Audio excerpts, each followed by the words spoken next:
Hi guys, for today's video ay magluluto tayo ngayon ng isda. Hindi ko alam kung paano yung luto nito pero tignan na lang natin kung saan ito patutungo. Bale, nilagay ko po yung asin at saka yung flour. Ipriprito po natin siya. Ayan guys, priprito muna natin siya. Pagkatapos ay magkikisa tayo pag naprito na po lahat.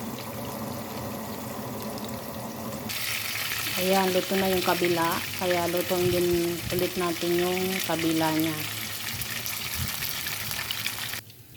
Ayan guys, luto na yung ating isda. Ngayon ay magigisa na po tayo. Bale, binawasan ko lang po yung mantika.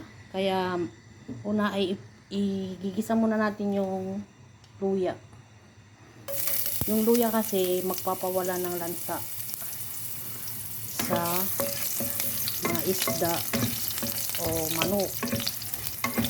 Igisa lang natin siya. Luto na yung luya kaya lagyan na natin yung bawang. Hindi lang yung bawang niya guys. Lagay na natin yung kamatis at saka yung sibuyas. Yan guys. Malalaki po yung mga hiwa ng ating mga sibuyas at kamatis. Yan. Ngayon, ilalagay na natin yung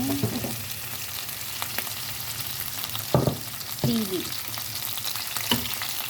Ilagyan ko siya ng pahaba at saka yung labuyo.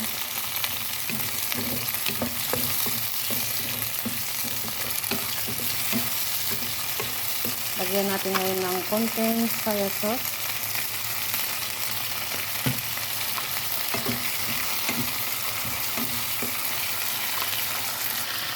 Oyster sauce.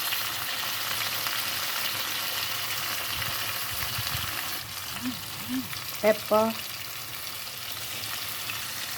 At syempre yung ketchup.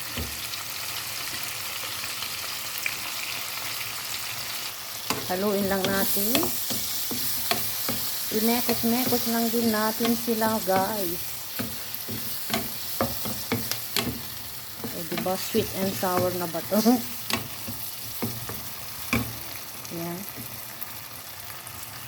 Lagay natin ngayon yung ibang gulay niya. Carrots at saka yung repolyo. Kakaiba yung ating lulutuin mga tsakadora. Mag-experiment tayo. Ngayon ilagay na natin yung isda.